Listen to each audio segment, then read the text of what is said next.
In the midst of one of the most important series of the season, things just went from bad to worse. We got to talk about it, Cubs fans.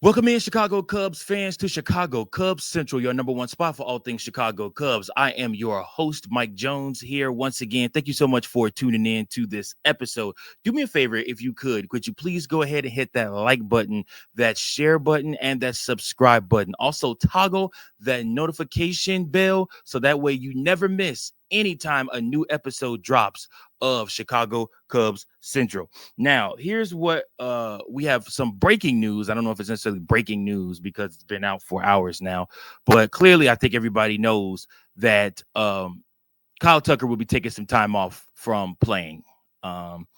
It comes since he has had a slump in the last 30 games. He has a batting average of 0.181, 0.323, 0.238 with a 0.561 OPS. In his last 15 games, he is 0.148, 0.233, a 0.148, and 0.381 OPS. And then his slash line over the last 7 games, 0.0.8, 0.179, and 0.0.8, 0.080 with a 0.259 OPS. His ground out rate is through the roof, astronomical. He is no longer running out ground balls, and Chicago Cub fans have turned to booing him. How did we get here? I guess that's the question that I need to ask myself. How did we get here?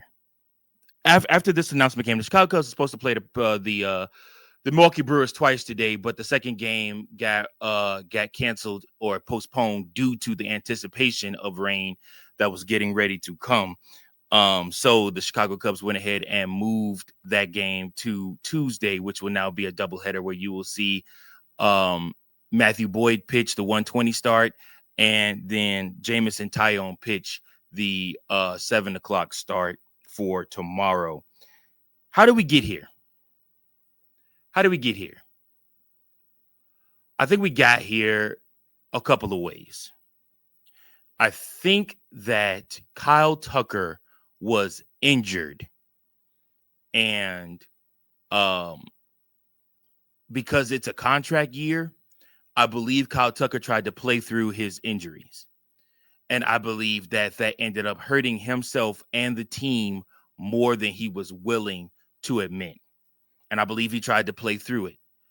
I believe so because you saw the injury of him trying to slide in, and you saw the effect that it had on his game afterwards. He couldn't hold the bat right. He's taking lackluster swings. I also think Kyle Tucker this season has struggled with the fastball more than ever before. And the fastball was his pitch. That's the one he was looking for. That's the one that he did most of his damage on in 2024 for the Houston Astros. And so now you look at it and you say to yourself, okay, you have a guy that's on a new team. You have a guy that's in a contract year. You have a guy with a team that's playing well originally, and now they're slumping. And you're supposed to be the key star of this team. You're supposed to be the guy to help change things. We sacrificed. So really, that's what we did. We gave away Cody Bellinger because we had Kyle Tucker. And in our high eyesight, we didn't need Cody Bellinger if you have Kyle Tucker.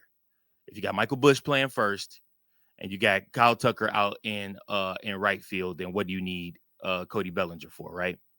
Wrong. The Chicago Cubs just have made bad decision after bad decision after bad decision this season. And it comes on the heels of Jed Hoyer getting his contract. And to me, honestly, it feels as if though ever since Jed Hoyer got his contract, stuff has been going downhill for the Chicago Cubs since. It's been downhill since Jed Hoyer got that new deal. And it's almost like Jed Hoyer and Tom Ricketts made to sign the deal. It was like, okay, well, if we're gonna sign you to this deal, you can't do nothing else for the team, spend any more money the rest of this year. Let's see where the team is at. Let's see where they land. Now, I don't know for a fact if that's the truth or not, but that's just what it feels like. Because we had all the inclination from Bruce Levine, from other Cubs insiders, that the Chicago Cubs were ready to spend at the trade deadline. That the money that they got, that they saved by trading Cody Bellinger's contract to the New York Yankees, would help this team be better. It would free up money either at the trade deadline or in the winter. And the Chicago Cubs went ahead and did nothing. They added zero offense to a team that was already trending downward. I asked this question again. How do we get here? How do we get here? How do we get to basically what? Being 10 games behind the Milwaukee Brewers now for the division? Being, only 3 games up on the top wild card spot? How did we get here? We got here because of a certain mindset, a certain culture that has been built since Theo Epstein left the Chicago Cubs. The wait and see approach. A couple of episodes I mentioned that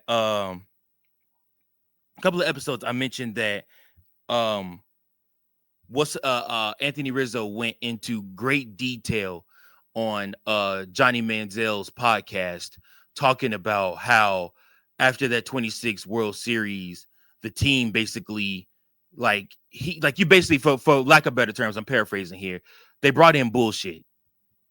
Like they knew 2016 when they brought in Aroldis Chapman, that the Chicago Cubs were serious about winning the World Series.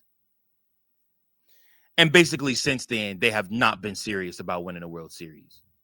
They may tell you some years they're serious about winning the World Series. They may tell you that they care about, the players and that they care about this team and this franchise. But what they truly show you, and actions speak louder than words. I'm an actions guy. Actions speak louder than words. Actions tell you that the Chicago Cubs care about lining their pockets. They do not care that they are 70-54 right now. They do not care that the division is pretty much out for them. And they had like a 10-game lead. Literally this swing. This is a 20-game swing here. They had like a 10-game lead over Milwaukee. And literally, Milwaukee went on the hottest streak. And the Chicago Cubs have left us with the wait and see approach. When it came to Kyle Tucker's injury, they didn't handle it. He's slumping. Wait and see. Oh, so-and-so's pitching bad. Wait and see. So-and-so's giving up runs. Give him another start. See what's out there.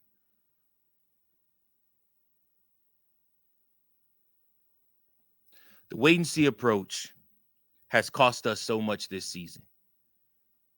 Theo Epstein believed that championship seasons have to be seized. You have to maximize those opportunities because they don't come often. Anything could happen. Guys could get injured. Guys can, choose to go elsewhere. Management could choose to do something different. Anything can happen. But when you have a team that is streaking and that is trending upward, you have to do everything in your power to solidify that team.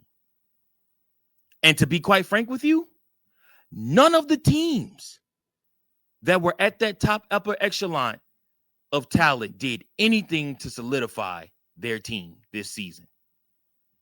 Oh, it's a seller's market. We don't want to give up all of that. Carter Hawkins said the most stupidest comment I think I've ever heard in the history of comments when he said, we're not just worried about this year, we're worried about 2032. The 2032 Cubs. Carter Hawkins, I hope you're not a part of this team in 2032, to be quite honest with you. And I would tell him that to his face. If that's your mindset for the Chicago Cubs, I hope you are not here in 2032. I hope you are somewhere else. That's a loser's mentality.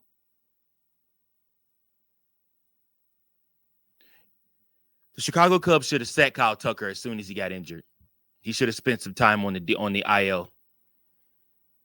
You could have brought in Owen Casey. You could have brought in somebody else. Mo Bally, something like that. You could have put Seiya Suzuki out there in right field. I get it. He's in a contract year. I get it. You're trying to deal gingerly with a superstar.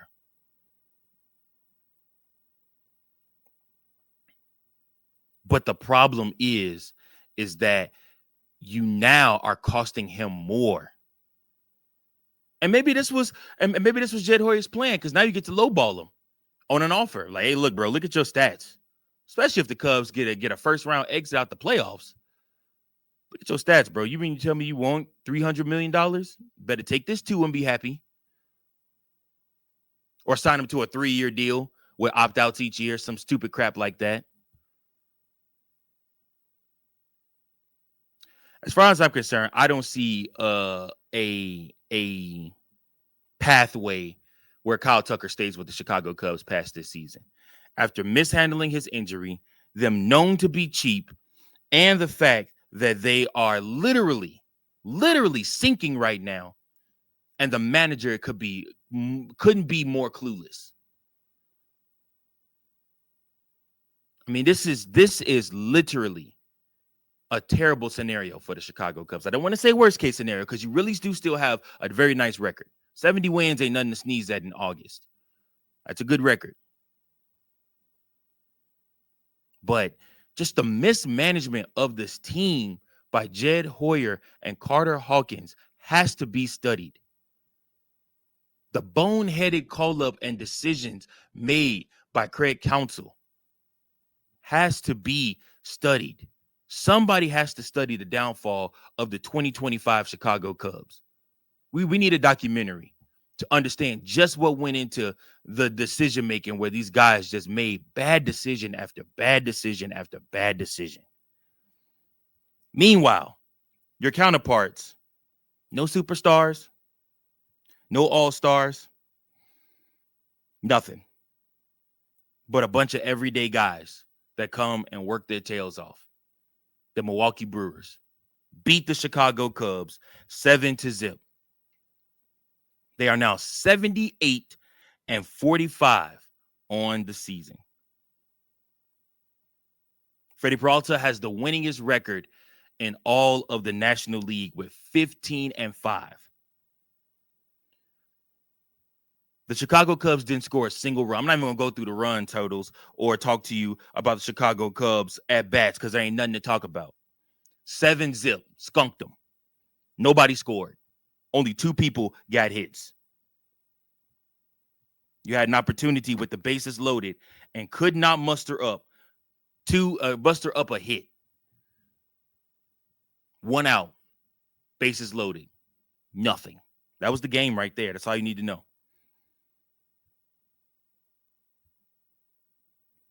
Milwaukee Brewers organization is head and shoulders better than the Chicago Cubs organization. And that hurts, because the Brewers coach and coaching system elevates players. Chicago Cubs haven't elevated anybody. Owen Casey got his first hit today. Woohoo. He came up with the bases loaded and struck out.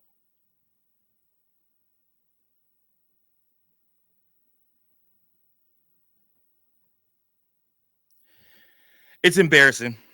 It's embarrassing. It's sad. It's unfortunate. Enjoy Kyle Tucker while you have him for another month and a half, but I don't see Kyle Tucker coming back to the Chicago Cubs after this season. Fans are booing him. Team mismanaged him. They aren't going to pay him what he wants. I wouldn't come back here. Chicago Cubs play again tomorrow. They play the Brewers twice. You will see Jameson Taillon pitch in the 7:00 game, and you will see Matthew Boyd pitch at the 1:20 game tomorrow. 2 games for the Chicago Cubs.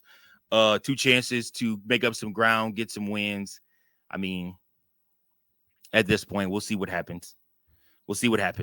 So, like I said, I'm not holding my breath on this one. Like I said, we would just have to see what happens and what this team just chooses to do. But that's my time, folks. I appreciate each and every last one of you guys. Thank you so much for tuning in. Thank you guys so much for leaving comments. Sound off below. What are your thoughts on Kyle Tucker and his slump? Are you tired of Kyle Tucker, or are you holding out hope that he'll stay with the Chicago Cubs? What are your thoughts? Let me know your thoughts. I want to hear from you guys. I appreciate you all so much. Until next time, go Cubs, go. Thank you for watching another episode of Chicago Cubs Central, the #1 spot for all Chicago Cubs content. Remember to like, share, subscribe for more Cubs content.